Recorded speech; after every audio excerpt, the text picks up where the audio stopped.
prices have been rising for years and years. With more people, with not enough homes, 40% of renters in this country are paying more than they can afford for housing. And that county, with its world-class schools, its skilled workforce, its great quality of life, will only continue to grow. I hear these stories from across Ohio. It's not just happening in Ohio. Whether you're in downtown Columbus or Minneapolis, or in rural South Dakota or Wyoming or South Carolina, the problem's the same. Housing is too expensive. It has been for years. It's been for far too long. One big reason is we don't have enough of it. For the past decade, rent has gone up and up and up. 1 in 4 renters pay more than half their income for rent.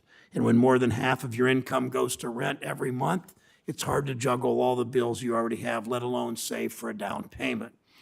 High rent stops people from becoming homeowners. So many families think, if only I could come up with the down payment. The money for a down payment is what stands between millions of Americans, the dream of home ownership, and building generational wealth. That's why my bill to support first-generation home buyers, Down Payment Toward Equity Act with Senator Warnock, and the Helper Act aimed specifically the Down Payment Toward Equity Act is broader, the Helper Act for teachers, firefighters, and police officers to allow them to buy homes in their communities and other sources of down payment assistance. All of that is so important. Secretary Todman, Director Thompson, you know these challenges because your agencies are at the center of our efforts to lower the cost of housing. Your agencies don't build housing, but you're on the front lines of our housing markets. Your job is to make sure there's affordable financing for the housing that builders and housing providers create, that families can get a mortgage to buy their first home, and that as Americans get older, they can still live safely in their homes. And both of your agencies have announced changes that should help increase housing supply and bring down costs. Following calls from Senator Reid and me and others, HUD acted to improve access to financing for affordable rental housing through FHA and the Federal Financing Bank. This will help housing providers in states build and preserve more affordable housing for renters across the country.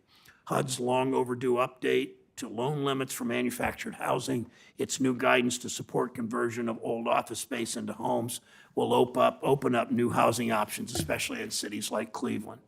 As at FHFA, you've eliminated upfront fees that Fannie and Freddie have in the past, charged lower income first-time home buyers and borrowers who couldn't afford a big down payment to begin with. You've also refocused Fannie and Freddie and the federal home loan banks on their roles, not just in financial markets, but in helping to support housing that families and communities need. But the fact remains, housing prices are still far too high. They have been for years and years. It will take all of us working together, housing providers, federal, state, and local governments, to lower costs. HUD and FHFA need to do more to be vigilant and ensuring that taxpayer money is actually serving families, not enriching shady landlords and wealthy investors. In Ohio and around the country, Wall Street firms and other outside investors swoop into communities. They buy up properties, they evict tenants, they drive up local housing prices. We should pass my Stop Predatory Investing Act to end their tax breaks for buying up numbers of single-family homes. We need to ensure that all our housing agencies are on the same page and working to stop, not in any way supporting this predatory business model. State and local governments have a lot of influence over the housing in their communities, and more cities and counties are making changes like updates to zoning, like shortening lengthy approval processes to open up housing for open up opportunities for new housing and expand access to affordable home ownership. HUD is a critical partner in supporting that work. Earlier this year, the Franklin County Commissioner Kevin Boyce testified in the Senate on behalf of the National Association of Counties about the critical role that HOME, CDBG, and the Housing Trust Fund play in helping counties of every size to address housing needs. Local communities depend on this partnership. And even with more housing, some families working low-wage jobs and some seniors on fixed income still won't make enough to They can't hear the room. Sorry. Was that? Okay. Sorry. Okay. HUD's housing assistance programs are critical to keep rent affordable. I didn't think that was you. You've never done that. So. Okay. Well done. I'm almost done, Senator Scott. Take your time, Mr. Chairman. HUD needs to make sure they work effectively and efficiently to serve our communities and protect our investments.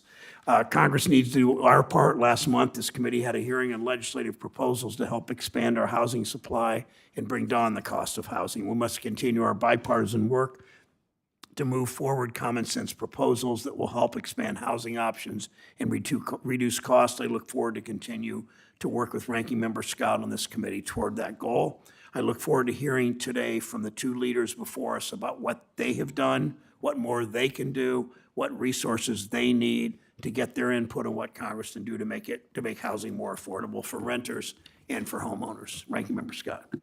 Thank you, Mr. Chairman. Thank you both for being here, Acting Secretary. Congratulations, 30 days, a long time. So we expect you to be completely prepared for everything we're going to talk about over the next couple of hours, likely.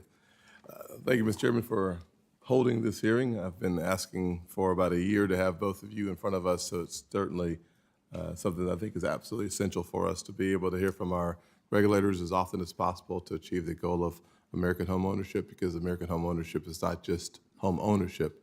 It is, in fact, in the eyes of so many Americans, the American dream.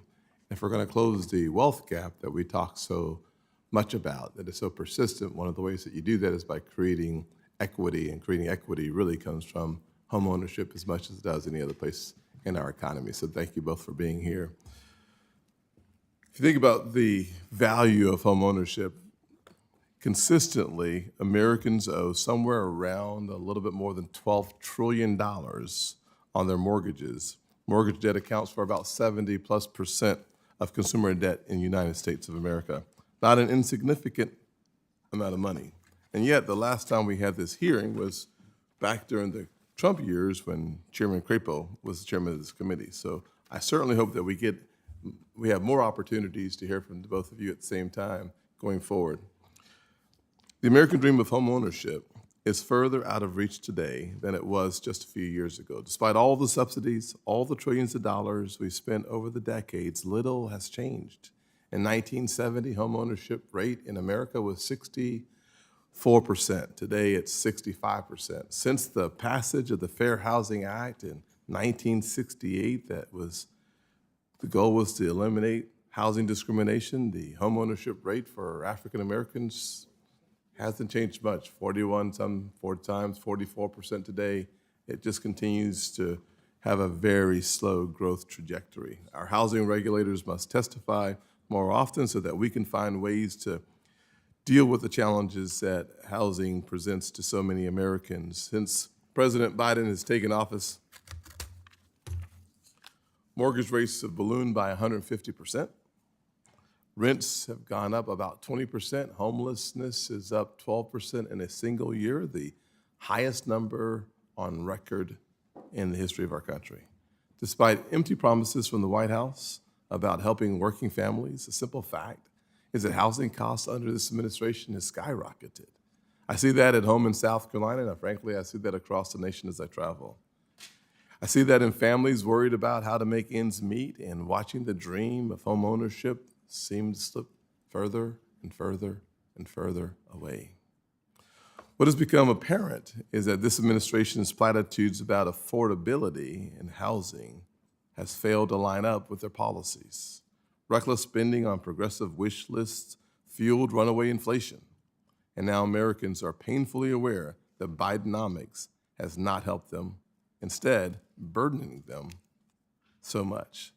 The mountains of red tape and regulations this administration has put on housing providers are only making the matter so much worse. Additionally, both HUD and FHFA have taken several politicized actions that will unnecessarily increase the cost for families and burden communities.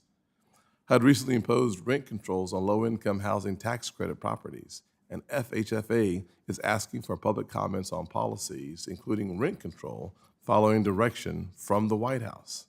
But what do these policies mean in practice? They have the potential to limit the number of people served by these programs and restrict the supply of affordable housing. Decades of research have proven that rent control policies make housing supply and affordability issues worse, not better. but this is the type of backwards logic Americans have come to expect from Joe Biden and Bidenomics. Second, HUD unfortunately joined other federal agencies under this administration in attempting to add climate regulator to the list of the duties. For instance, HUD proposed requiring that all newly constructed subsidized housing be built to increased energy efficiency standards, even though HUD itself admits that lower income households may not be able to afford the added burdens of additional costs. According to the National Association of Home Builders, these new environmental mandates could cost as much as $31,000 to each new home. So at the same time, a family is facing doubling and sometimes tripling food costs.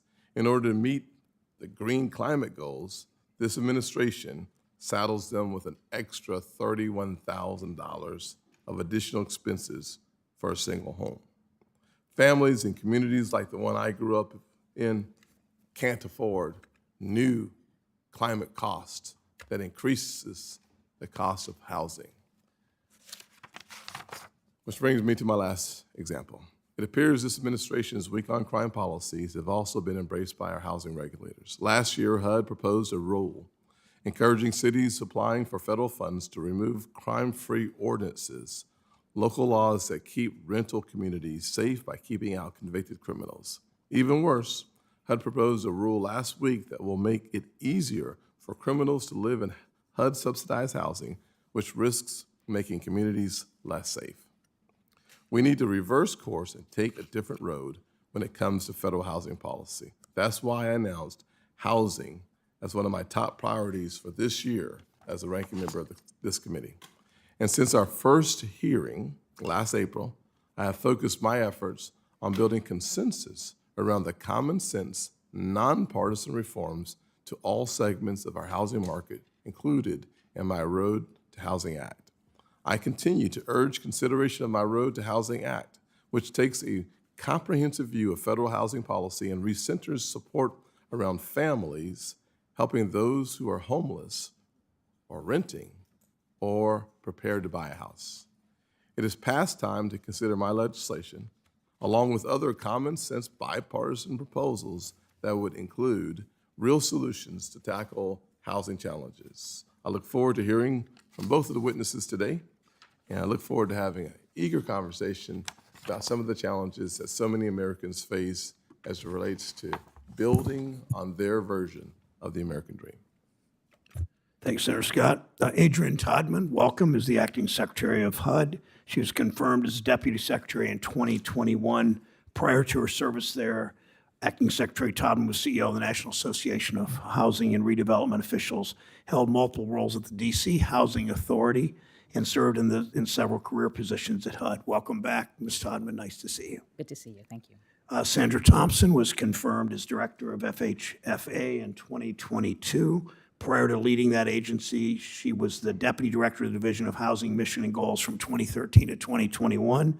Prior to joining FHFA, she spent 18 years at FDIC, where she held a number of senior level positions, including Director of the Division of Risk Management and Supervision. Director Thompson, welcome back. Madam Acting Secretary, welcome. Thank you. Chairperson Brown, Ranking Member Scott, and distinguished members of the Senate Banking Committee, thank you for the opportunity to testify today on how the Department of Housing and Urban Development is executing on our mission. And I want to thank the over 8,000 HUD employees across the country who are helping us carry out that mission. First, let me say that the support of this committee is critical to ensuring that the American people have access to housing that they can afford in communities that are strong and resilient. So thank you for your continued efforts to lead and legislate on these issues. As you are aware, this is my 4th week serving as Acting Secretary. We are grateful for Secretary Fudge's extraordinary stewardship of the department during the last 3 years. Her North Star was ensuring that we centered our work on the people, and that star still shines brightly. Under the leadership of President Biden and Vice President Harris, HUD has made historic strides to improve outcomes for the people we serve. We have provided historic levels of rental assistance, expanded opportunities for homeownership, supported the creation of affordable homes to rent and to buy, supported resilient communities, worked to root out housing discrimination, and helped people who don't make a lot of money just get a fair shot. HUD's work and our resources are having a tremendous impact on people in every community, from big cities and small towns to rural areas and tribal nations. There were more apartments under construction in 2023 than in any year on record, and we are working to build even more. HUD helps over 4 million households annually through our rental assistance programs. Under this administration, we have implemented a number of historic changes to ensure we serve more families and that we support more choice in today's market. In fact, in the past 3 years, HUD has provided families with 120,000 new incremental vouchers, and that's a 20-year record. Actions we have taken to promote homeownership and wealth building has resulted in a higher rate of first-time homebuyers than we have seen in the last 2 decades. Through FHA, we have supported nearly 1.8 million homeowners with purchase mortgages, including 1.5 million first-time homebuyers. Last year, we awarded the first ever package of resources to specifically reach people experiencing homelessness in unsheltered settings and in rural communities. And we have taken seriously our charge to protect all people facing housing discrimination. With resources from the Inflation Reduction Act, we have provided communities with $500 million so far to achieve energy efficiency and climate resiliency in our multifamily portfolio. And by doing so, we are also making much-needed repairs to units across the country. We have pulled together practitioners, experts, and thought leaders who are innovating and executing and researching new solutions. We've improved our hiring, and we've focused on executing on our IT and procurement goals. And we have had 4 clean audits in a row, and I'm particularly proud of this. I'm grateful for the work of this committee and the members of Congress who have worked to make resources available to us so we can carry out our very important work. We have made strides, but we acknowledge that there is more work to be done. As we look ahead, we recognize that HUD's mission is critical for the moms and dads who are still trying to make ends meet. It is critical for young families trying to buy their first home. It is critical for the people who may have lost a job and lost their home and are now unhoused and just need our help. It is critical to ensuring repairs are made in public housing, to removing health hazards in any home, and for preventing and remedying the impacts of discrimination. Senators, over the past 2 years, the executive branch has been executing on our Housing Supply Action Plan. It's an outcome-based collaborative effort across federal agencies and work that I am proud of. Housing is a priority for the Biden-Harris administration, and the president has put forward a vision that builds on our existing body of work, and HUD is prepared to do our part. Chairperson Brown, Ranking Member Scott, and distinguished members of the committee, I look forward to working with you. Thank you. I look forward to your questions. Thank you, Madam Secretary. Director Thompson, welcome. Great. Chairman Brown, Ranking Member Scott, and distinguished members of the committee, I'm pleased to be with you today to discuss the work and priorities of the Federal Housing Finance Agency and the operations and activities of our regulated entities, Fannie Mae, Freddie Mac, and the Federal Home Loan Banks. Both renters and homebuyers face challenges in today's housing market. Inadequate housing supply, 4 years of strong home price growth, and elevated interest rates have contributed to a challenging environment for housing affordability. Homebuyers and renters alike face difficulties in finding a place they can afford to live. While housing affordability represents a national problem, the impact is most acutely felt in local communities. I've heard about these issues from working families in cities such as Philadelphia, Louisville, and Las Vegas, as well as in more rural areas in states such as Nebraska and Tennessee. I've heard about the need for more workforce housing, which enables teachers, first responders, construction workers, and municipal employees to live in the communities they serve. I've also heard about dual-income renter households that cannot build the savings for the down payment and closing costs on a home purchase. And I've heard about multi-generational families living in homes that are far too small just to make ends meet. While much of the ongoing discussion about housing affordability focuses on a consumer's monthly payments, closing costs also represent a substantial barrier to purchasing or refinancing a home. Recently, FHFA and the enterprises have been engaged in efforts to explore sustainable measures to reduce mortgage closing costs for both current and aspiring homeowners. Earlier this year, FHFA approved a title acceptance pilot as one component of that broader effort. This pilot seeks to evaluate whether technological advances and the electronic availability of real estate records can result in lower costs for borrowers who just want to refinance their mortgage. They already own their homes and will continue to reside in them. Appraisals are another important area in which the enterprises are taking steps to reduce costs for borrowers without compromising safety and soundness. The enterprises and the industry have developed several alternatives to traditional appraisals that address appraiser capacity, valuation changes, and shorten the process while promoting fair, equitable, and accurate appraisals. The equitable housing finance plans produced by Fannie Mae and Freddie Mac are another critical component of their mission-driven activities. Through initiatives developed under their plans, the enterprises supported almost 2 million families in their homeownership journey last year. Some of these initiatives include down payment assistance programs and the use of positive rental payment data for renters to establish or improve their credit scores. FHFA's oversight of the Federal Home Loan Bank system featured an important milestone last November, when the agency released a report following a year-long comprehensive review of the system.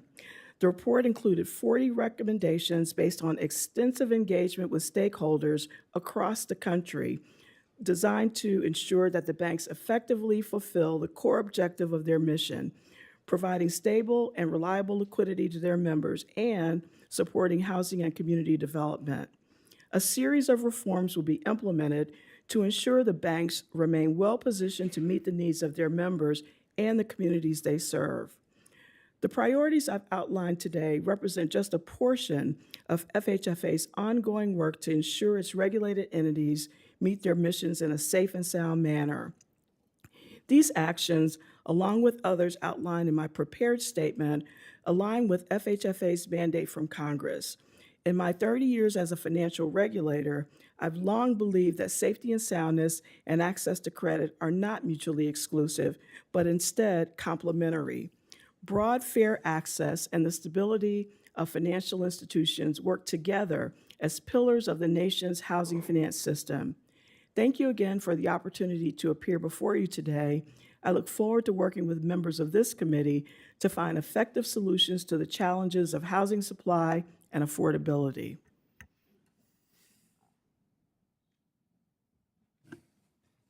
Thank you, Director. I will begin the questions with Senator Tester. Thank you, Mr. Chairman, for holding this hearing, and the ranking member also, and thank you for your courtesy. I want to express my appreciation to the two panelists.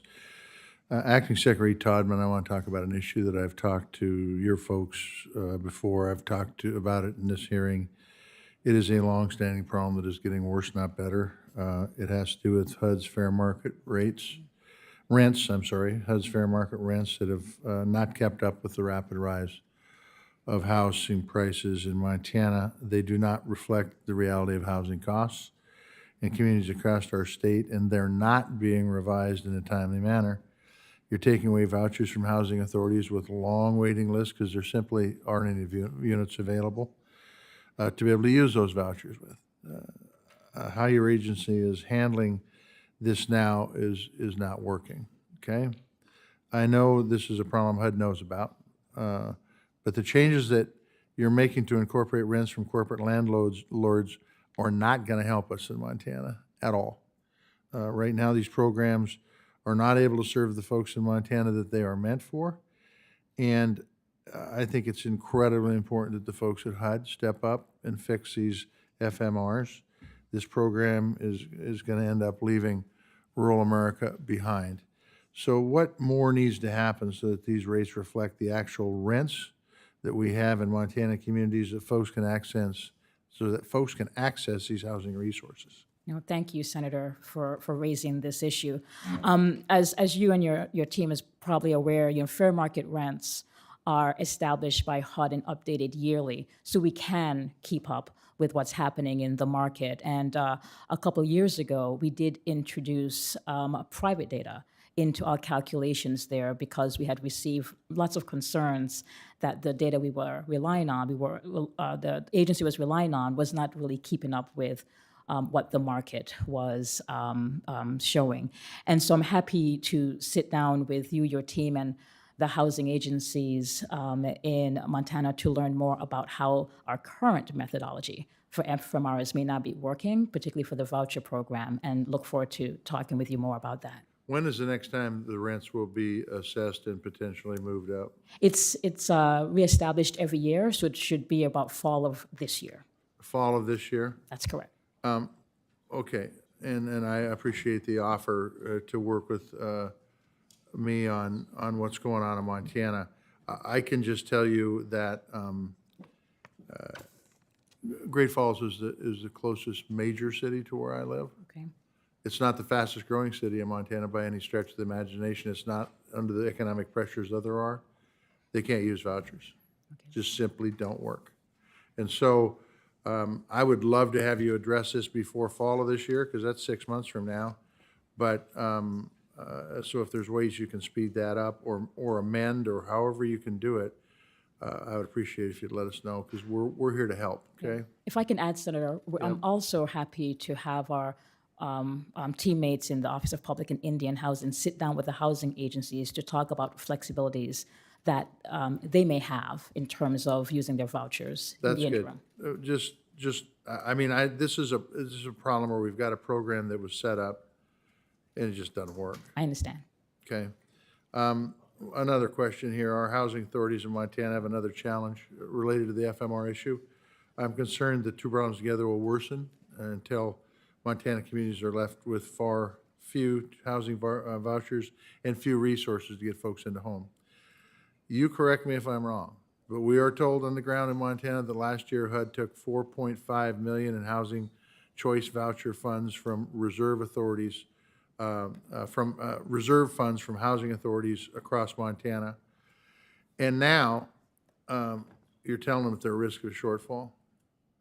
I could have a lot of fun with this question, trust me. But if that's true, if reserve funds were took, and then a short time later we're saying, guess what, folks, you got a shortfall, it doesn't take a nuclear physicist to figure out why that happened, okay?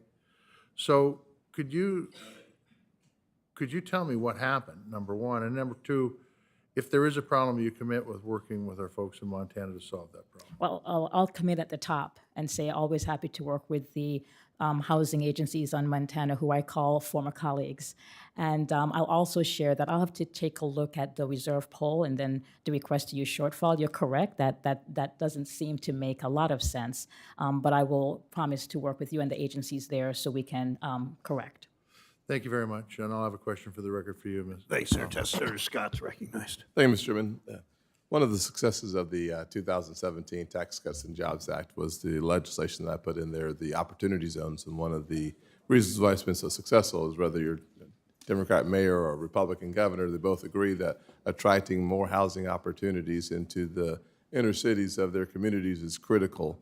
I think of the event that I attended with Democrat Mayor Geddes in South Carolina, where he said that the first time in almost 30 years that he has a chance to build homes within his city, the downtown area of his city, is because of the opportunity zone. So we still see real opportunities. We note that last year, OZs represented the largest spike in apartment complexes being built in our country, leading to more accessible housing. You don't own it, but certainly you can live in it in our country.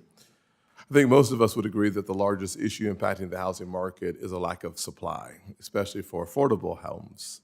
My Road to Housing Act includes a number of solutions that aim to increase supply as well as preserve affordable units that already exists. Specifically, my legislation makes crucial changes to the rental assistance demonstration program by eliminating the cap on the number of public housing units that can be converted under the program. This would create more opportunities for private capital to help rebuild our nation's aging affordable housing. Question for you, Acting Secretary Todman. You previously testified that the RAD program has been a critical tool to help recapitalize the public housing infrastructure backlog. You also said that housing authorities must explore private-driven solutions to preserve these units. Do you still agree with your statement, and do you support lifting the cap on how many units may participate in and be preserved through RAD? Yes, ma'am. Thank you, Senator. You know, one of the things that we've seen with the advent of the rental assistance demonstration program is a number of repairs being made to public housing units across the country, and I think we all welcome that. I've also heard from some of our local and national advocates about their concerns around tenant protections tied to this conversion to RAD. And so I think that we are really excited and pleased at the repair work that's been done and how the program has really turned the tide in terms of underinvestment in a really critical portfolio that houses some of our lowest income families. But I would also want to make sure that we're making sure that those lowest income families are being protected as the program grows. So I'm happy to talk to you more about what an expansion looks like, but certainly want to make sure we're marrying what we're seeing with what we're hearing on the ground. You also previously testified that you were deeply supportive of Congress's efforts to expand the Moving to Work demonstration program. Do you still agree with your statement, and do you support my legislation authorizing the program? So Moving to Work is another place where we've seen a number of innovations that without the flexibilities afforded these agencies, we probably would not have been able to adopt across the portfolio. Just a couple weeks ago, I was in Boulder County, so we could celebrate the establishment of the last of the 100 agencies that Congress allowed as an expansion to Moving to Work. You might recall there are 39, and Congress authorized us to expand it to another 100. So we've added our last 14 agencies to the Moving to Work club, and we look forward to their work. I will say that Moving to Work has been critical with really looking at ways that we can continue to house residents safely. We have seen housing production. We have seen new forms of services. We have seen even ways that agencies are reducing their administrative costs, which I think is something that we all would want. And so I'm completely support Moving to Work as it continues to be a source of innovation across the housing industry. I only have about 50 seconds left, and I'll have to see Ms. Thompson next time. So another question for you on homelessness. I know that we appreciate Secretary Fudge's service to the country. Are there any proposals that were not implemented that you would like to implement, or do you have any new ideas to help expand the opportunities for our homeless population? We saw the greatest spike in homelessness over the last 12 months, basically. Any thoughts on how we can combat homelessness? Yeah, I think that, there's lots of thoughts on how to combat homelessness. I think one of them is continuing to work with the folks on the front line to make sure that they're using our existing funds effectively, but quite frankly, making sure that we have the type of rental assistance and preservation tools we need to try to prevent homelessness to begin with. We were pleased just a couple months ago to give localities about $3.1 billion in resources, the highest amount ever, to our continuums of care across the country, so they could continue to do the good work that they do. And we're really pleased at the additional vouchers that Congress provided us, because we know we've been able to stabilize over 120,000 families across the country. And so we look for that as a tool of intervention as well. 10 seconds here. Thank you. Director Thompson, I know that you'll spend some time in South Carolina coming up soon, and Acting Secretary, I'd love for you all to spend some time in Columbia, South Carolina. I know Columbia is spending some time working on new ways to combat homelessness. I met with their mayor yesterday, and they're spending a lot of time in investing some resources on ways to do so. We'd love to have your expertise weigh in on that. So it's an open invitation to both of you to spend some time in Columbia, South Carolina. Thank you both. Looking forward to it. Yes, Thanks, Senator Scott. Senator Butler, who's been called to preside, and Senator Smith, thank you for ceding your time for a moment. Senator Butler. Thank you, Mr. Chair, and thank you to Senator Smith.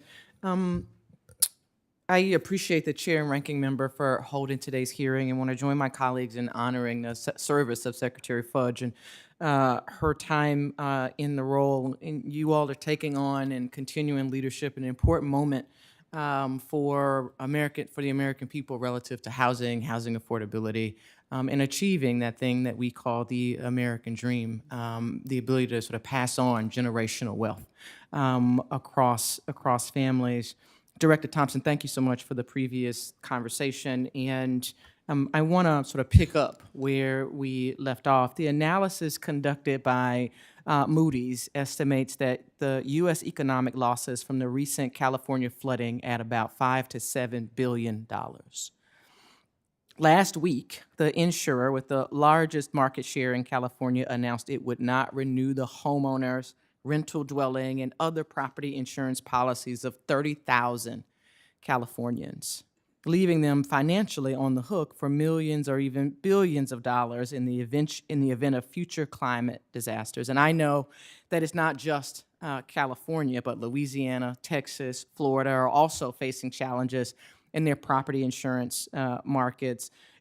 In our conversation, you mentioned that FHFA does not receive notice about insurers withdrawing from insurance markets and the downstream effects that this can have. Could you elaborate on these withdrawals' impacts of homeowners, future homeowners, not just in California, but across the country?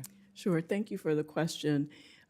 Property insurance is a requirement, property and casualty insurance is a requirement for any loan that's purchased by Fannie Mae or Freddie Mac, and they have to have that in order for Fannie and Freddie to purchase them.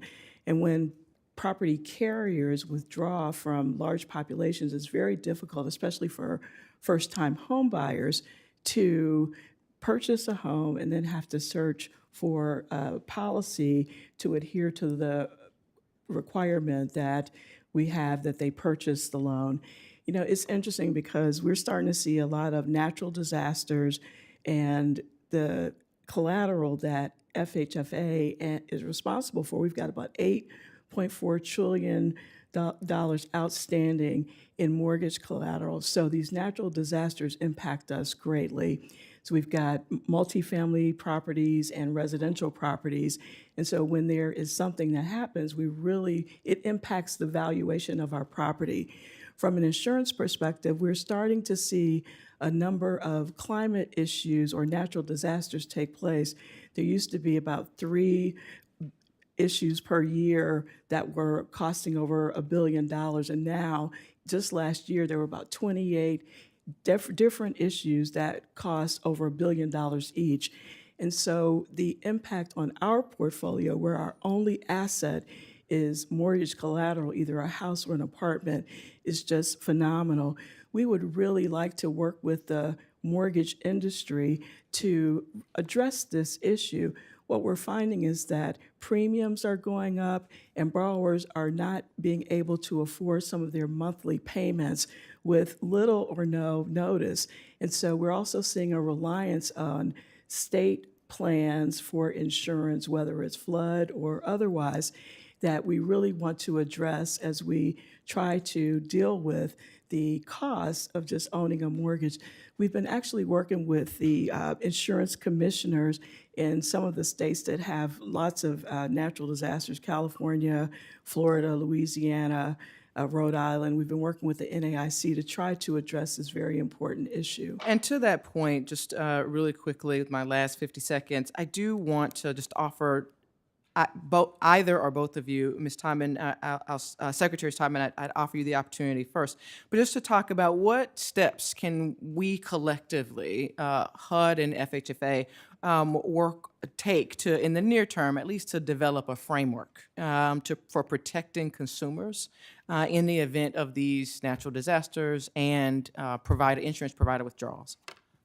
Well, I'm happy to pick up where the director left off. You know, as you know, HUD has limited authorities as it relates to the insurance industry, but what we have done is we've convened an internal working group to look at, with the authorities we have, how can we help consumers? How can we help some of those housing owners who's saying that they're having increased operating costs because of outrageous insurance increases? And so as soon as this week, you'll be hearing HUD announce some of the things that we can do. And And there's a whole body of work that we'll be rolling out, including engaging with the insurance industry so they can understand the impact on housing affordability.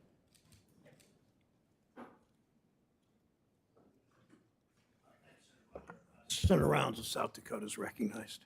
Thank you, Mr. Chairman. And just in a follow-up to Senator Butler's questioning, I think a lot of the challenge, and it's not just in homeowners, it's in a lot of the other areas where insurance is finding that if you're making property and casualty repairs, because of supply chain issues, the costs of making those repairs have exploded and the time delays have really added to the cost, and that's being borne by an insurance industry that is seeing significant costs for those specific items, and it's driving premiums up because of it. So,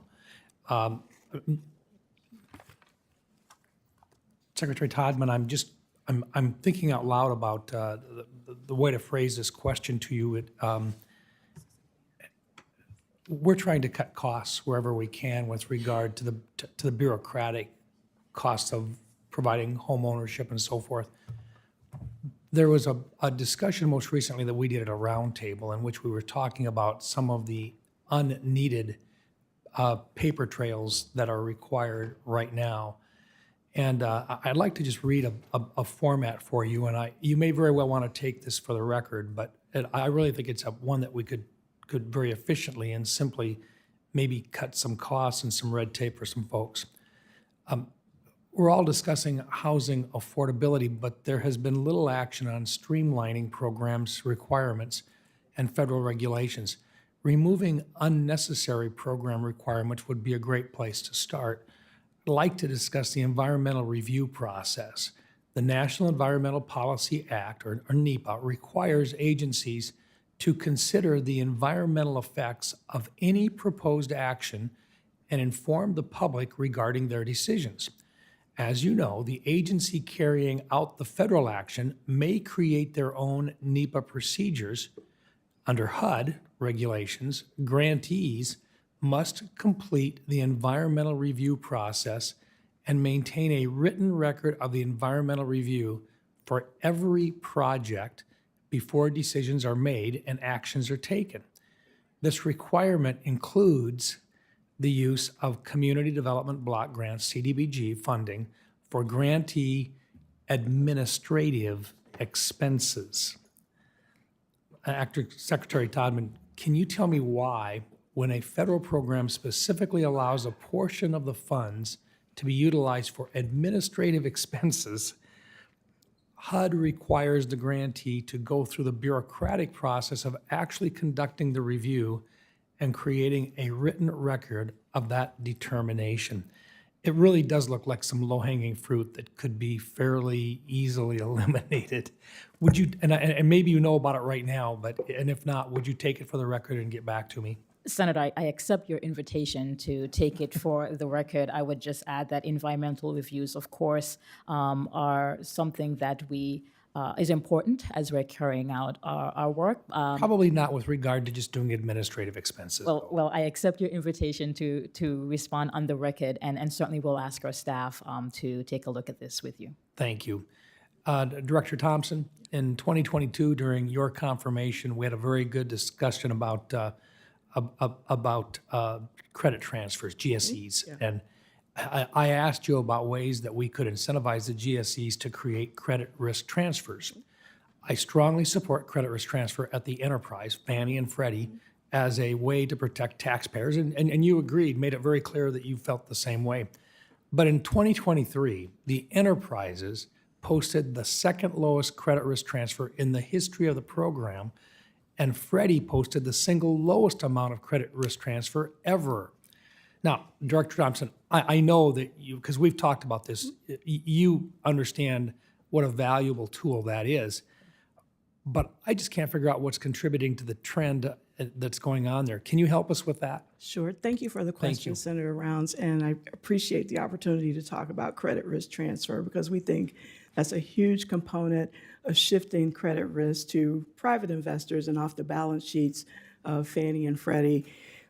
The reason that the credit risk transfers were so low in 2023 is that they're based on the loans that are purchased by Fannie and Freddie. And you'll remember in 2020 and 2021, we were faced with historic interest rates, record lows, I should say. And the acquisitions for Fannie and Freddie were at record highs. Those were the two largest years of loan purchases ever for both Fannie and Freddie. The interest rate environment really stifled the acquisitions of loans from Fannie and Freddie in 2023. They went from record highs to very low. So again, their credit risk transfer is really based on the amount of loans that they purchase. But we encourage them to utilize credit risk transfers. They've been very innovative in this space, and it is really a measure for safety and soundness, which is of paramount importance to us. Well, thank you, and I just, it appears that probably even for these folks, a lot of these folks that don't have another place to go to get a loan, we're seeing right now that these high interest rates are impacting this segment of the population rather dramatically, aren't we?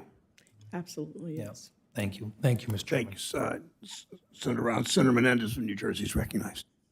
Acting Secretary Todman, I hope that you have been made aware of the deplorable conditions residents of properties under the management of the Atlantic City Housing Authority have been subjected to. Residents have been complaining about issues including water and gas leaks, pest infestations, mold, broken appliances, and much more. Some residents even lacked heat and hot water all throughout the past winter, and these issues have been ongoing for years. In addition, the authority itself is rife with management problems, including issues with its procurement and contracting procedures that have delayed critical fixes to units. In February, residents of Stanley Homes were instructed to relocate to a hotel with no cooking devices, no accommodations for their pets, and at least one instance, no accommodation for a resident's disability. Many of these residents have still not been able to return to their homes. I know that HUD is aware of these issues because last year, HUD's Principal Deputy Assistant Secretary for Public and Indian Housing described an audit of the Atlantic City Housing Authority as, quote, one of the worst audits that I have ever read in my life.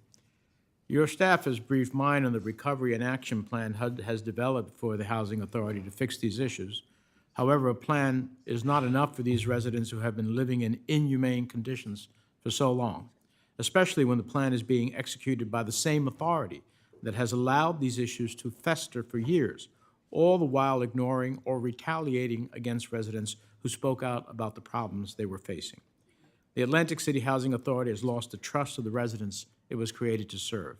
And that is why I sent a letter to your predecessor in December calling on HUD to exercise its authority to immediately place the Atlantic City Housing Authority into receivership and rapidly working to bring relief to the residents. Today, I'm reiterating that call. So, Madam Secretary, will you commit to personally reviewing this situation and getting back to me with what you plan to do to accelerate relief for the residents of Atlantic City? Certainly, Senator. I'm aware of this issue. In fact, I also directed the senior leadership of our Office of Public and Indian Housing to take more urgent action. We are working with the leadership at the Atlantic City Housing Authority. What you've described is horrific, and no person, particularly the residents of public housing, should be experiencing that. Well, I look forward to be honest with you, something more to that. I view that HUD must immediately take over the Atlantic City Housing Authority to ensure the safety and dignity of its residents. And every day that we allowed the authority that allowed all this to happen to affect the lives of its residents the way it has is a day that it becomes HUD's problem, more so than the Atlantic City Housing Authority. So I look forward to you get back to me exactly what is your plan of action here. I commit to doing so. Thank you. Madam Secretary, I was puzzled to see that the President's budget request for FY25 called for $143 million less than the FY24 enacted level for Section 202 housing. Do you believe that HUD's budget request accurately reflects trends in the market for senior rental housing? Senator, as you may know, the HUD and the administration are working under the constraints of the Fiscal Responsibility Act. And so it was difficult decisions to be made. We think we've put forward a budget that is considers that agreement, but also prioritizes where we know there's need. Well, all I know is that the nation is graying pretty dramatically. Those who are boomers are grayers. And at the end of the day, if we invest less in the supply of senior housing while demand is skyrocketing, I'm not sure what that will do in the marketplace. So I urge you to relook at that. Finally, Secretary Thompson,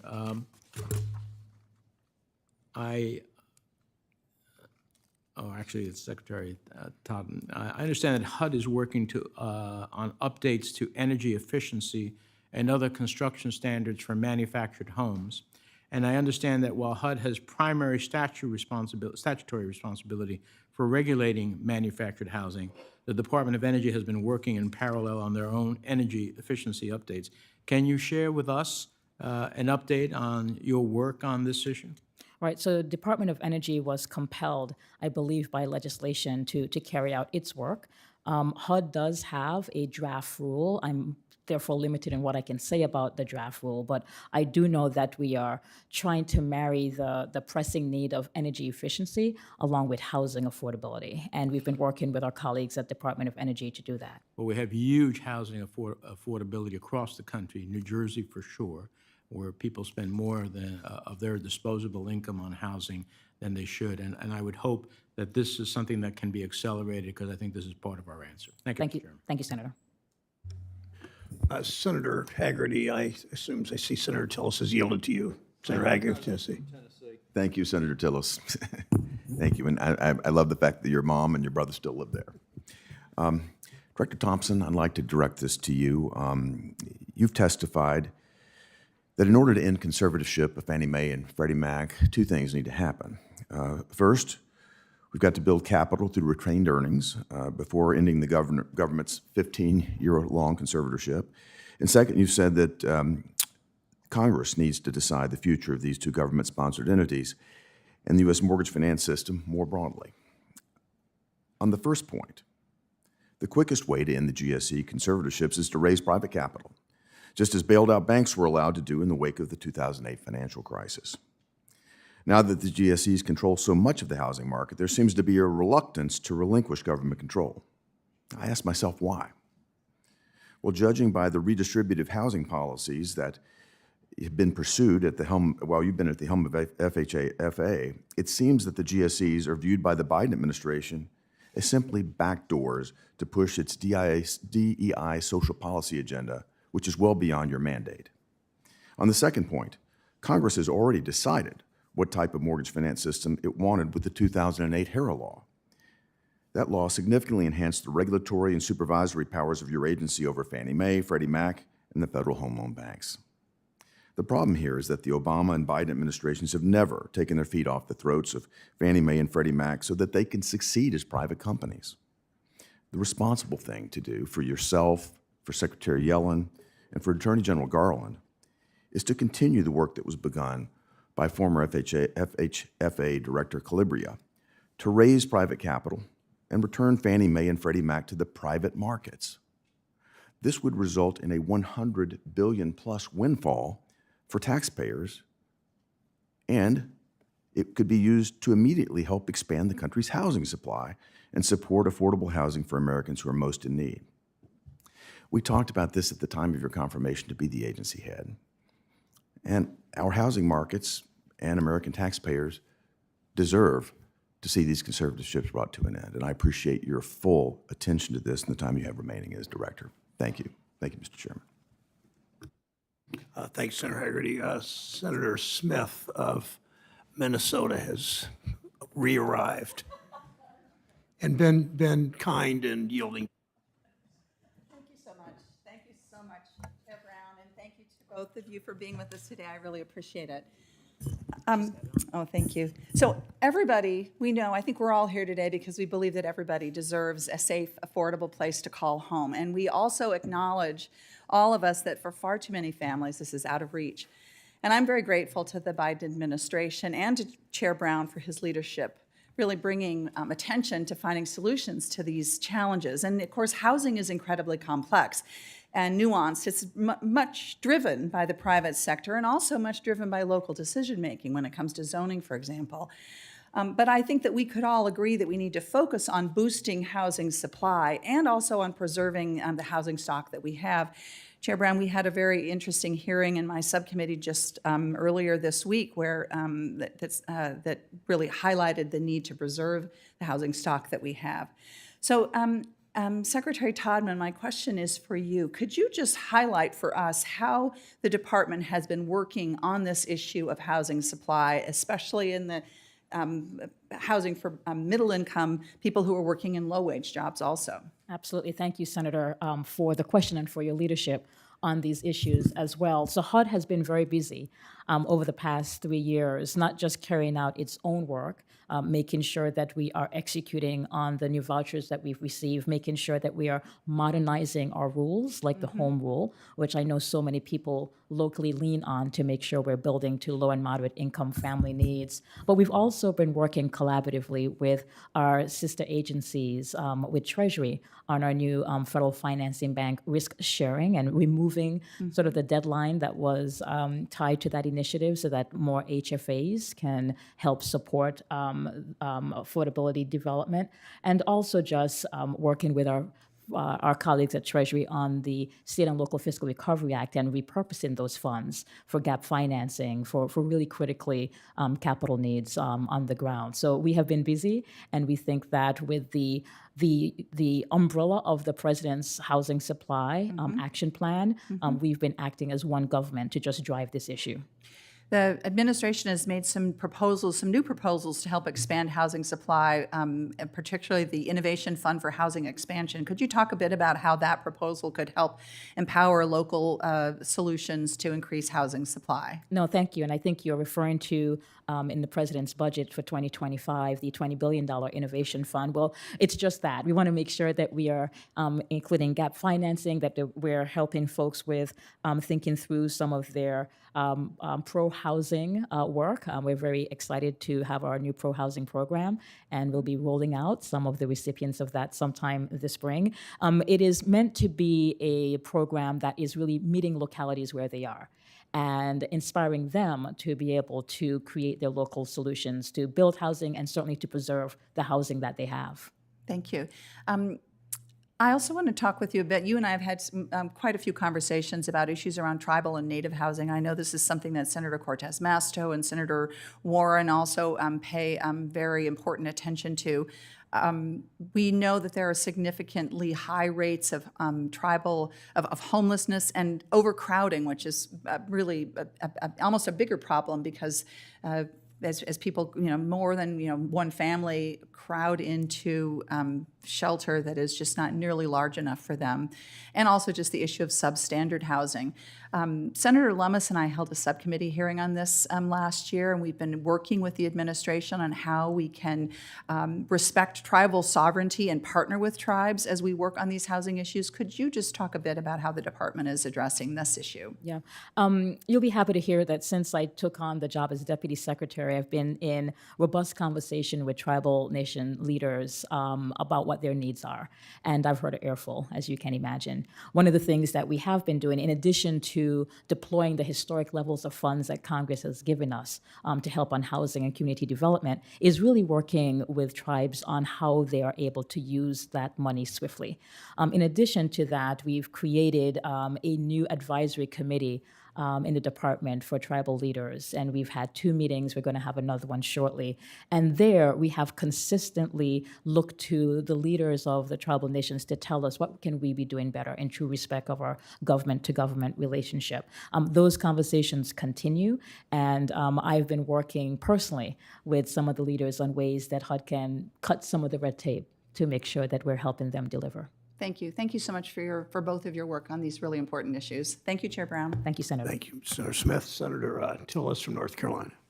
Thank you, Mr. Chair, and thank you both for being here. Director Thompson, last year, FHFA directed Fannie and Freddie to make changes to the loan level pricing adjustment matrix. You've said these updates were intended to allow the GSEs to further build capital and reduce taxpayer risk. I'm just trying to get my head around this. These changes functionally reduce aspects of LLPA's risk-based pricing relationship. In common with loan-to-value strata, they seem to be providing a decrease in rates applied to higher risk persons and increasing it to lower risk persons. Did I get that right, or what am I missing? So thank you for the opportunity, Senator, to clarify the misunderstanding that permeated all of last year about some of the pricing changes that Fannie and Freddie undertook. We have been working diligently to ensure that Fannie and Freddie are doing what they can to fulfill their mission. One, safety and soundness. Two, making sure that they're fulfilling their mission in terms of facilitating loans in underserved communities. We eliminated the loan level price adjustment or fee, the upfront fee for all borrowers across the country, for borrowers that had area median incomes of 100% or less. I can assure you that all of the changes that we made do not result in borrowers with high credit scores subsidizing borrowers with low credit scores. We continue to have risk-based pricing. What happened in the discussion was when you have a loan to value that is 80% or higher, you have to purchase credit enhancement, usually in the form of mortgage insurance. And we don't add that into the calculation, but it's still risk-based pricing at the end of the day. And I can assure you that risk-based pricing exists at Fannie and Freddie, and there are provisions to make sure that lower income borrowers and borrowers in rural communities across this country don't have to pay upfront fees. Well, this can be a very complicated discussion. It's hard to simplify it into 5 minutes, but I'm going to submit this matrix for the record and then have you, can I get your commitment to respond back to a very specific set of questions that we'll ask on this? Because the thing that I'm still trying to get my head around, if a part of this decision was used as a basis for raising capital, then where is that capital coming? Where is it coming from? So the chart that you have reflects a number of changes that the enterprises undertook. One, we increased prices on super jumbo loans, so loans that were over the conforming loan limit. That was one of the first changes we made. We also increased prices for... What drove that decision? What drove that decision was the conforming loan limit in some of the counties was well over 7 digits. Mm-hmm.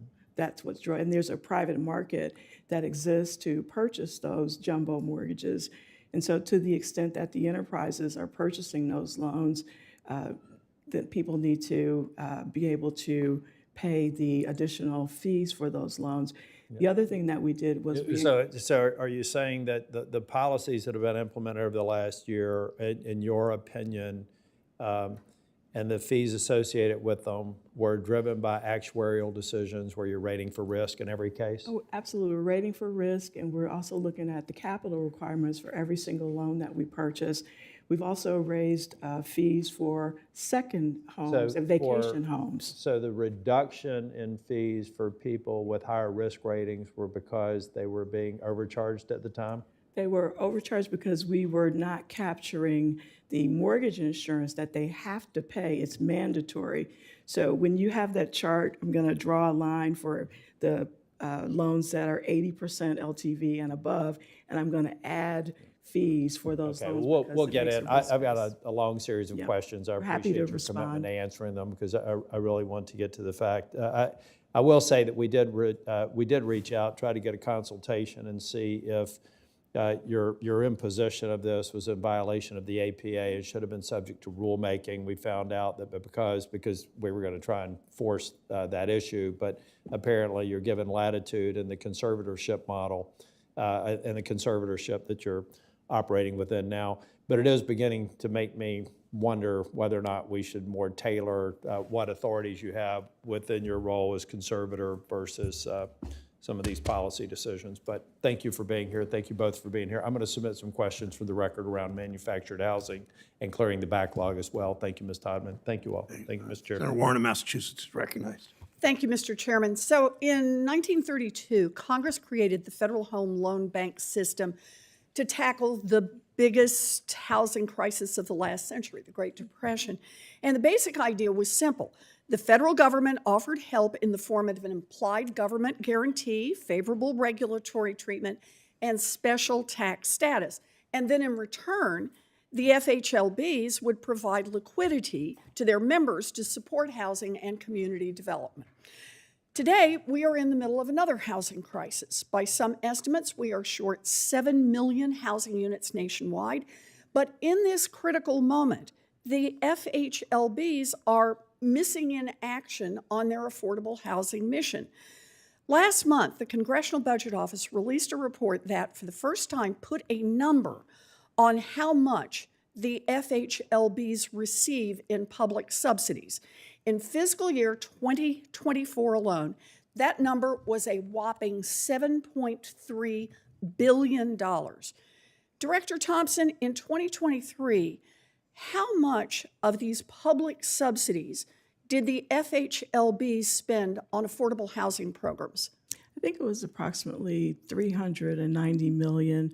I think 350 Okay, was $390 million. So that means the vast majority of the subsidies the federal government poured into the FHLBs went somewhere other than to affordable housing. Only a tiny fraction went to affordable housing. So where did the taxpayer money go? Director Thompson, in that same year, how much did the FHLBs spend on dividends for their members, like banks and insurance companies? approximately 3.4 trillion. Billion. Billion. God. I'm sorry, B. Bad with a B. enough. Sorry. Okay. Yeah. All right. So just so we're clear here, the FHLBs spent 8.5 times as much on dividends to their members than they did on affordable housing. I think that's right. Just the math here.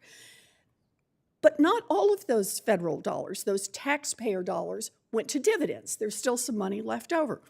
According to the GAO, the FHLBs lent tens of billions of dollars to prop up Silicon Valley Bank, Signature Bank, and First Republic Bank before they failed. Director Thompson, FHFA is the primary regulator for the FHLBs. Do you agree that it is important for the FHFA to clarify that the mission of the FHLBs is to provide liquidity for housing and community development, not simply to prop up failing banks and hand out dividends?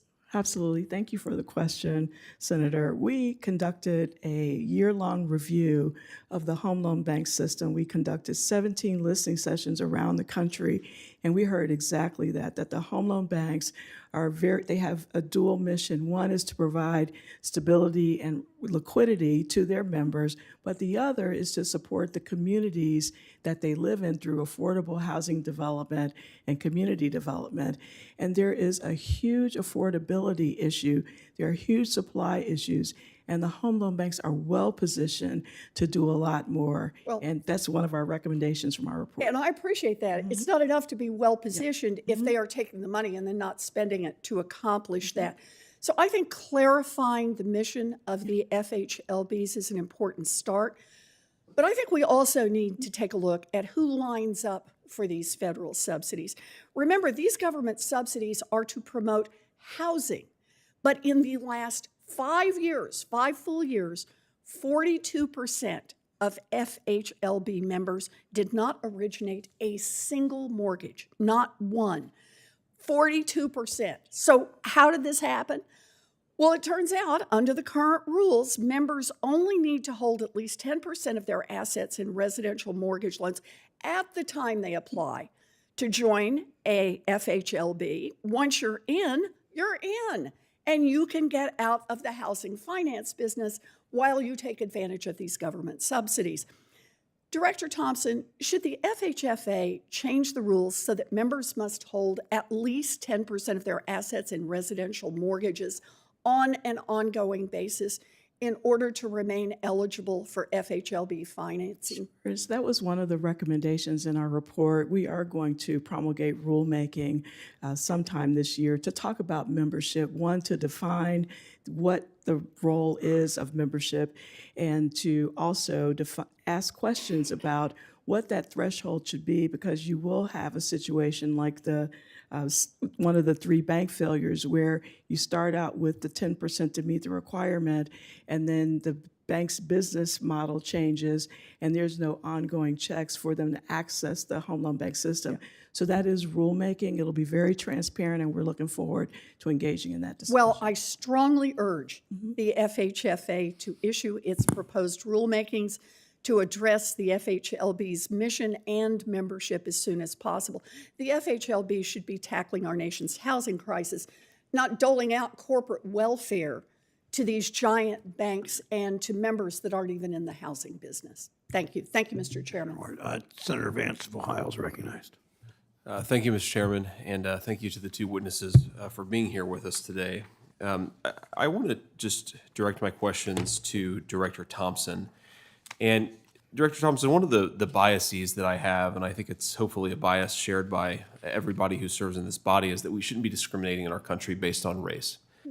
We should treat people based on their individual characteristics and not dole out government benefits, favors, or consequences because people have the wrong skin color. And I assume that you share that conviction as well. And so I want to point directly to a particular policy of your directorship. So a September 21 announcement followed by an August 2023 proposed rule requiring Fannie and Freddie to, among other things, advance equity in housing finance. And in particular, the way that Fannie has applied this particular directive worries me. So there's a Fannie Mae plan, as I understand it, that is strictly targeted at Black and brown Americans, that explicitly is targeted at Black and brown Americans. Again, I don't think we should be doling out housing favors based on skin color. But I'm curious, one, am I right about that? Does the Fannie Mae plan specifically target Black and brown Americans? And second, does that program have any income requirements? So thank you for the question. And one, I want to assure you that everything that FHFA and our regulated entities do complies with the law.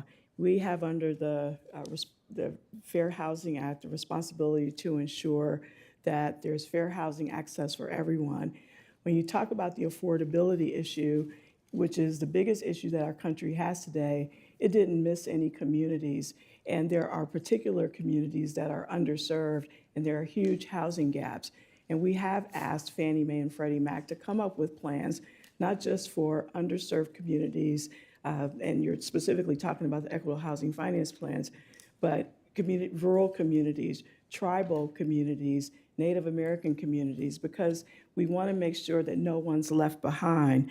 We can't let the housing market fail, and there's no one size fits all. I would say that many of the barriers that have been identified in some of the plans, especially in the Fannie and Freddie plans for Black and brown borrowers, apply to other cultures as well, and it applies across our nation. I'll give you an example. One of the things that came out of So Director, just because I'm limited on time, I'm sorry to interrupt, but I just want to sort of, just to specify this a little bit. So as I understand, there's a down payment assistance slush fund that Fannie Mae has applied as part of this particular equitable housing finance plan. My understanding is that Black and brown Americans are eligible for this down payment assistance, but it's not income-based. Well, our programs are not race-based. The programs that are in the special purpose credit programs is what I think you're referring to. They're location-based, and those are the programs that Fannie and Freddie offer. They do purchase loans from other institutions. So there is not, this actually makes me feel good if I'm misunderstanding this. So there is not a Fannie Mae down payment assistance program that you can only apply for if you are Black or brown. There are down payment assistance programs that apply to many Fannie Mae programs, home Ready program. But is there one that discriminates based on race? That No, you can this- only apply no. if you have a specific No, racial you can, category? for the enterprise-based special purpose credit programs, you can apply for those programs if you live in a certain area. I think it's location-based, it's not race-based. But is there any income requirement on that? I'm not sure, I'd have to Okay. get back to you on But that. I appreciate that because being mindful of my time here, the thing that I guess I find somewhat troubling about this stuff is I certainly agree that there are a lot of Black and brown Americans who've been left behind by the housing market, and we want to sort of guarantee access to the housing market for everybody. But you can accomplish these things very often by targeting at a particular income category. And of course, you're going to catch up a lot of Black and brown Americans. You're also going to catch up a lot of Americans from other racial categories who maybe don't have high income. And it strikes me as a much better way, and also a much less illegal way, to do housing assistance in our country. And targeting it at particular racial groups is just not something I think we should be doing. Well, first I want to say that we're not doing anything illegal, and we do have. That's good to hear. Yeah, and appreciate that. would not do that. But we think that, these housing programs should be available for everyone. We have them. We have programs based on income. We've had them for years, and we do have these programs that are based on location that the enterprises are promulgating. All right. Thank you, Director Thompson. Sure. Thanks, Mr. Chair. Thanks, Senator Vance. Senator Van Hollen from Maryland's recognized. Thank you, Mr. Chairman. Thank both of you for your testimony and your service. A couple questions for both of you related to how we can use programs under each of your jurisdictions to help families reduce their energy costs, whether they're homeowners or whether they're renters. So let me begin with you, Acting Secretary Todman. I know that last year you undertook a review, I think, of the building codes, a review that's required under the Energy Independence and Security Act of 2007. And I understand that both from a Department of Energy analysis, but also from HUD's own preliminary determination, I think that determination was also made by the Department of Agriculture, that updating the building energy codes are a net positive for households, that they save households money because the monthly cost savings on energy bills are greater than the relatively small upfront costs of building to the latest code. And that cost, of course, is spread over the 30-year mortgage. As I understand it, your analysis showed that the cost savings are about $500 a year, which is real money, particularly for low-income households that we know are spending way too much of their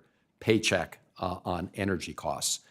In my state of Maryland, these updated standards would boost resilience and efficiency and for new homes, thousands of new homes, and the average new home would deliver a net savings of over $5,000 for a Maryland family over a 30-year mortgage. So could you tell me where HUD stands right now in finalizing this code determination? It's been a while since I think that preliminary determination was made. So what's your plan and timetable for finalizing this? Great, thank you, Senator, and thank you for your leadership on this issue. HUD certainly did take a look at this along with our colleagues at USDA and DOE, and we did put a proposed rule out, and I think you're referring to some of the elements of that. The rule itself is still in our it wasn't in our interagency process, but it's back at HUD, and you will be hearing some more very, very soon about the release of a final rule, something you can look forward to. And I think that, what we've tried to do very carefully is look at the pressing needs around energy efficiency, as you so well articulated, and the long-term savings to homeowners and renters, but also looking at its intersection with affordability. One of the things that we're going to be relying on is, just recently the administration announced some of EPA's funding on greenhouse gas emissions, a reduction fund, and we'll be leaning in, and I know localities will be leaning in on some of those funds to make sure that we're carrying out the energy efficiency work we all value. Great, and thank you for mentioning the EPA's recent announcement, something I've worked on for over a decade. I was glad to see it finally come to fruition. And I think you're right, that can be an important complement to these other efforts. So Director Thompson, obviously FHFA also has a role to play here in terms of the public component of your secondary mortgages. So could you talk about your plans to adopt similar building standards, which would also, in fact, have an even greater impact in terms of the number of homeowners and renters who would be able to save on their energy costs? Sure, thank you for the question. The enterprises have long been proponents of providing energy efficiency, whether it's reductions in water or energy. So they do give credit for buildings that have those efficiencies already built in. We are undertaking an analysis right now to look at the building code issue.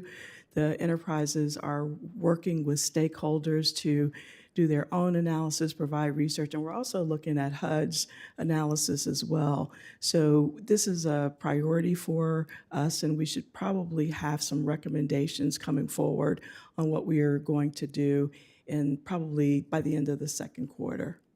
I appreciate that, and I think the work that HUD and USDA have done probably provide a good model, so you don't have to reinvent the wheel when it comes to the standards. Mr. Chairman, I'm going to submit a couple questions for the record, one for each of you, and appreciate if you could get back to me as soon as possible. Thank you. Thanks, Senator Van Hollen. Senator Britt of Alabama is recognized. Thank you, Mr. Chairman, and thank you both for being here today. It is clear the country is facing an affordable housing crisis. High interest rates and inflation paired with soaring construction cost and low inventory have put home ownership further and further out of reach for hard-working Americans. This crisis, in my opinion, has only been intensified by Bidenomics. This administration's reckless tax and spend policies, overregulation, and misguided partisan efforts that prioritize things like the Green New Deal, or like my colleagues, Senators Hagerty and Vance pointed out, DEI programs, over the safety and soundness of our housing market and our economy. Today, regulatory costs make up nearly 24% of a new home's price. Homelessness hit an all-time high in 2023, despite HUD receiving record funding specifically to address this very issue. Not only is home ownership more out of reach, but not a single state in the country even has an adequate supply of affordable rental housing for low-income families. I could go on. There are real problems facing real people, and we have to focus on real solutions. Unfortunately, what we've seen from this administration is fast-tracking and politicizing regulatory actions that actually risk putting the economy at greater risk.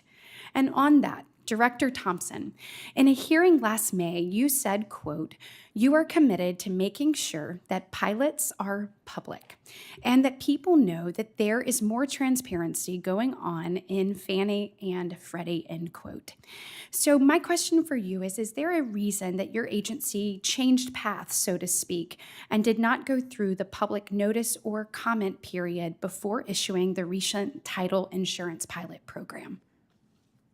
Thank you for the question. And first, I'd like to say that safety and soundness grounds everything that we do. We do not compromise safety and soundness. I'm a longtime regulator. Thank you for reiterating that. Well, just want to make sure that that is the foundational understanding. With regard to the title pilot, we do have a pilot transparency page. We received the pilot from Fannie Mae, and the pilot, Just in time for is this just in time for the State of the Union, right before that? Well, the pilot we went through our normal process, and the pilot went through analysis. We didn't do anything different or anything wrong. So are you going to consider actually allowing the public some time to comment on that? Well, the pilot hasn't been operationalized yet. We are still in the process of searching for a vendor to help digitize and try to figure out how they can access the title records. The Fannie Mae is going to issue a solicitation to multiple vendors to Okay, provide this and service. make sure we're talking about the same thing. yeah. This applied to certain low-risk low-risk refinance. refinances, so current homeowners. So this isn't going to Yes. help with people who are correct. not currently homeowners and want to kind of achieve that American dream. It's just, okay, so, well, you finalized, your agency did its products and activities rule, which my understanding was meant to bring transparency to new initiatives.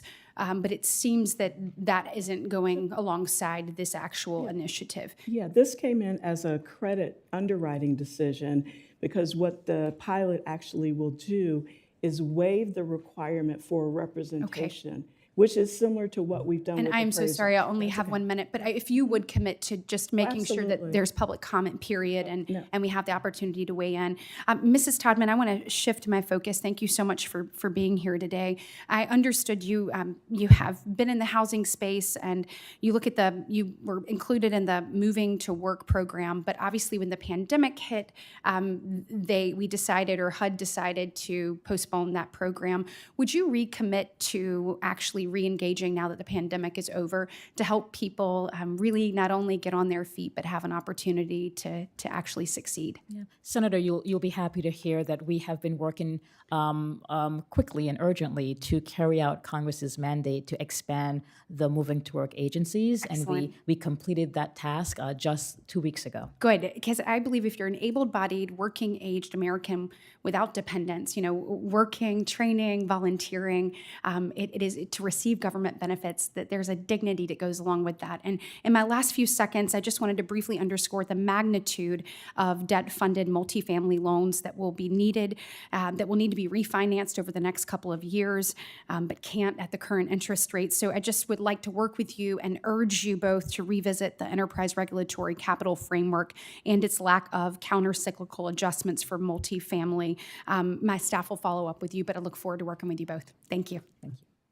Senator Brett, Senator Warnock from Georgia is recognized. Thank you so very much, Chair Brown. According to the Atlanta Journal-Constitution, there are just a handful of private equity firms that individually own more than 10,000 single-family homes around Atlanta. And during this time of elevated rates and in the middle of a housing crisis, large institutional investors and Wall Street private equity firms from outside Georgia are effectively boxing first-time, first-generation home buyers out of the housing market by gobbling up the available housing stock in Atlanta. This is particularly egregious when you think about the role that Wall Street played in what we saw just a few years ago with the crash. This is also why I previously introduced the Housing Market Transparency Act, legislation that would provide greater transparency over who actually owns properties built under the low-income housing tax credit, which includes significant private equity investors. I'd like to ask the Honorable Sandra Thompson, Acting Secretary, thank you for all the work that your agency has done to make homeownership more affordable for Americans, but I'm troubled by the increase in private equity ownership in the housing market. What steps is your agency taking to ensure that Fannie Mae and Freddie Mac are not passing economic benefits intended for ordinary Americans to private equity firms? Sure, so thank you for the question.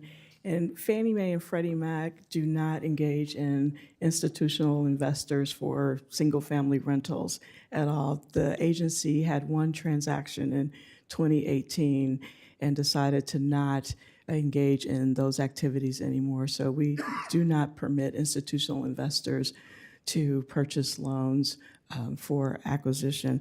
I would say, though, that there's a number of investors that these are more mom and pop as opposed to institutional investors. Like Fannie Mae has a requirement that one person can have 10 properties, like one individual, and Freddie Mac, one person can have 6. But those, again, are more local mom and pop. They're not institutional investors. But so are there steps, though, that your agency can take to protect ordinary folks from this increase in private equity ownership in the marketplace at large? Well, for the loans that Fannie and Freddie won't purchase those loans because they're ineligible to make those loans. So one of the things that we do with our REO portfolio is we have a 30-day first look period where investors are not able, the house goes on the market and you have to be owner occupied or a community development investment fund or a nonprofit to purchase. First, you get 30 days before the house goes on the market. So those are some of the things that we have done. So my larger concern, obviously, is to ensure that ordinary, hardworking American families in Georgia, all across our country, have access to the American dream. And this is what allows for generational wealth. It gets passed, allows for generational wealth. So as home prices have increased, the ability for many Americans to purchase an affordable home has moved out of reach. This is particularly true for first-generation home buyers. On top of this, we see a racial home ownership gap that actually widened in 2023. Only 44% of Black Americans own a home, a total that's almost 29 percentage points lower than white Americans. Acting Secretary Todman, under President Biden, federal housing agencies have been committed to providing resources for new home buyers. I was glad to see the president call on Congress to pass a $10,000 tax credit for first-time home buyers. Can you detail why this home credit is important and who is it targeting? Senator, thank you for that question. And I think you've provided the facts very clearly in terms of who will be most assisted by this type of investment in first-time homeowners. And I'll take it to the next level, first-generation home ownership, which was a part of the president's proposal in his 2025 budget proposal. This is critical. We know that homeownership remains the number one way that the middle class is able to generate and sustain generational wealth. And as you so well said, there's only about 44% of Black Americans that have access to that generational wealth. And so we know that by providing concepts like first-generation down payment, we know what that means in the long term. We know that having a tax credit that allows those families who are locked out of home ownership, what it means to sort of have access to that type of subsidy to write down some of their upfront costs. But we also know that we have to do more as a country, and we're doing more as an administration to make sure that there are homeownership units to purchase by making sure we can encourage the increase of supply of starter homes. So we are looking at this in the full 360 and look forward to sharing more with you and your team. Well, thank you. That's exactly the work that my Down Payment Toward Equity Act is focused on, helping these first-generation home buyers buy down the rate, support them with closing costs, et cetera. Thank you for your work on this, and I look forward to working with the chair and the committee to get legislation signed into law. Thank you, Senator Warnock. And in my conversation yesterday, day before yesterday, whenever we talked with the acting secretary, we spoke about that bill and our work on it and how Secretary Fudge especially, as we talked, that was such a high priority for her. If we're ever going to end the wealth gap in this country, surely the best tool is home ownership and what this legislation can do. Senator Cortez Masto of Nevada is recognized. Thank you, Mr. Chair. Welcome to both of you. I just want to say thank you, both to you and your staff, for all the great work and partnership that you've done in Nevada around affordable housing. Thank you. I know you're there. I've talked with both of you. Your staff is incredible. They're on the ground, so thank you. Let me start, Director Thompson, with you. I also have to thank you and your staff for the very insightful and thorough review of the federal home loan bank system. This is something, I think you and I talked about it from the very beginning, and the challenges that I felt we needed to address, particularly around the core mission of federal home loan banks, which is housing and community development. So you did an analysis. Many of the changes or recommendations in your report are recommendations or actions that the agency can take on its own, but there's also recommendations to actions for Congress. So I want to talk to you a little bit about those. Can you tell us why the Federal Housing Finance Agency recommends Congress improve access to the Federal Home Loan Bank system for non-depository community development financial institutions, or CDFIs? Sure, thank you for the question. We spent a lot of time on the Home Loan Bank review, and we got a wealth of information.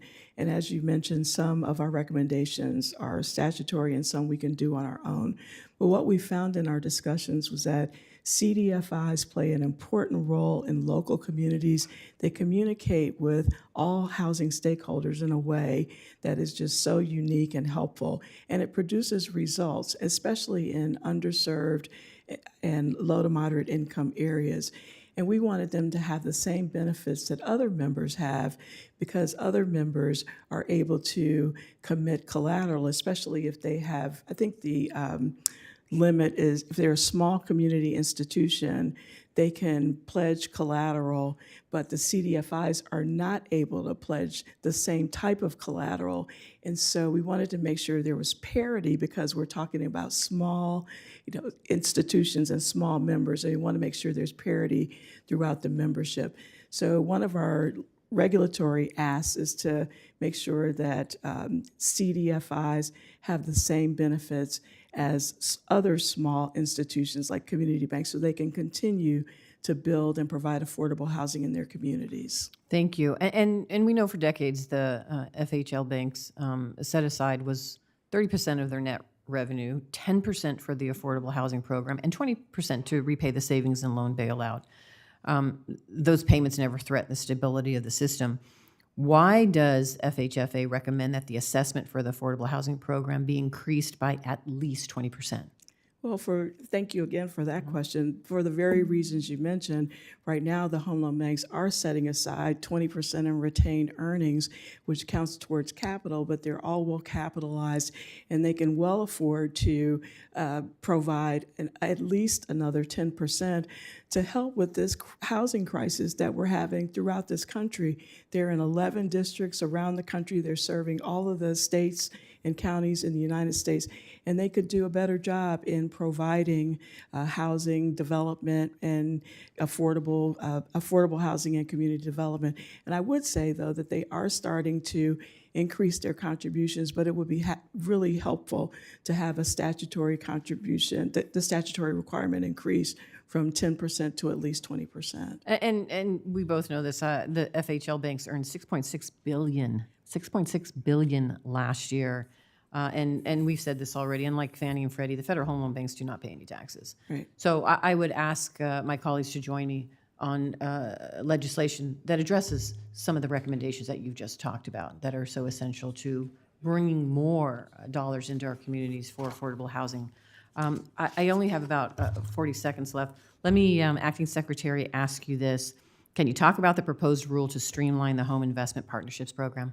It's still in its interagency process. I am happy to say that we are doing it. I think it's a long time coming to modernize this program that is the largest grant program the federal government has to make sure we have low and moderate income homes and home ownership opportunities. We are almost there across the finish line and getting the rule out for comments, and look forward to working with you in your office on how we did. And we thank you. I know your staff's been great working with us on the bill, the Home Investment Partnerships Reauthorization Improvement Act that I've introduced. It was part of the subcommittee hearing that Senator Smith was just talking about with Senator Lummis.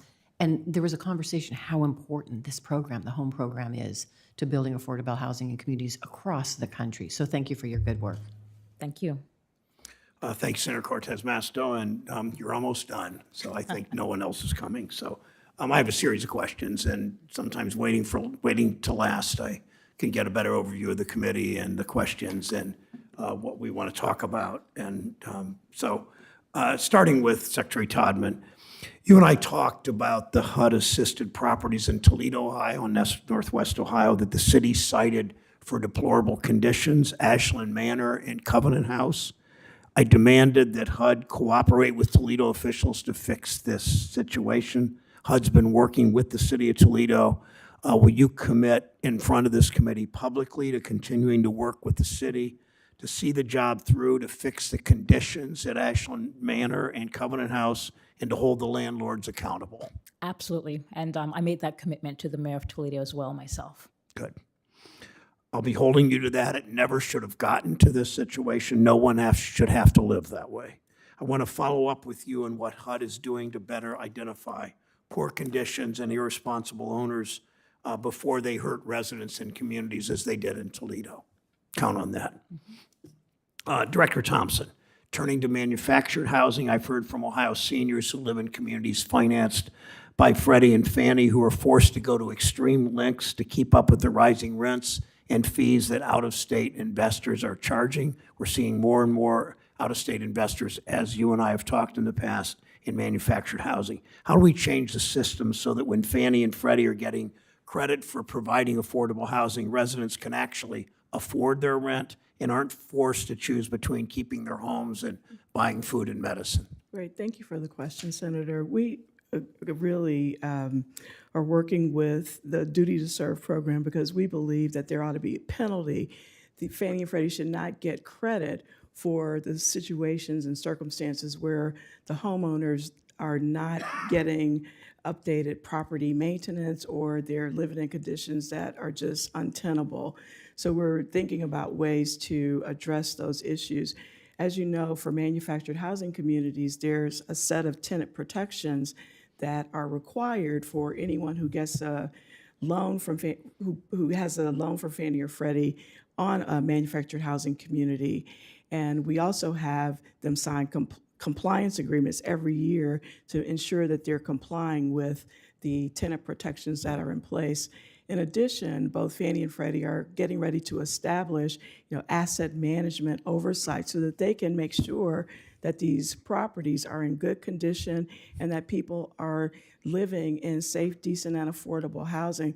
There was a lag during the pandemic where inspections were not taking place, and we really have a lot of catch up to do and want to make sure that we're doing our part to make sure that Americans across this country, especially in manufactured housing communities, are able to live with dignity and respect and in conditions that are safe and decent. Thank you. Back to you, Secretary Todman. We have neighborhoods in Cleveland. In fact, in the zip code where I live in Cleveland, my wife and I live, that zip code at some points in the early part of the housing crisis a decade and a half ago had the highest number of foreclosures of any zip code in America. In neighborhoods in Cleveland throughout Ohio, too many children are still poisoned by lead. You know that. Through efforts like Lead Safe Cleveland Coalition, Ohioans are working to make progress and protect kids. Your testimony proposes improvements to HUD's Healthy Homes program. I want to follow up with you on how this proposal will support efforts like these to prevent lead poisoning. We'll be back to you about that. Very good. Thank you. Director Thompson.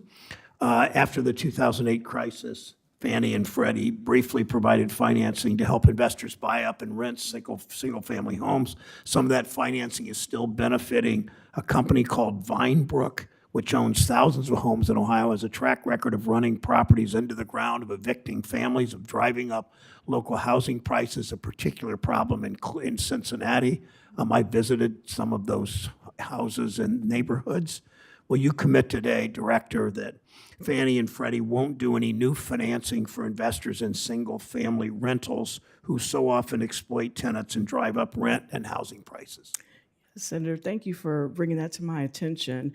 After the experiment or pilot that Fannie and Freddie did in 2018, we have prohibited them from working with institutional investors, but what you have described, we will absolutely follow up and make sure that that does not happen, but we'll follow up on that particular property. And I will continue to watch that, and you know we're watching that, and I appreciate the public service of both of you, but that kind of predatory business model needs to be rejected always by anything the government, any influence the government can have, so thank you.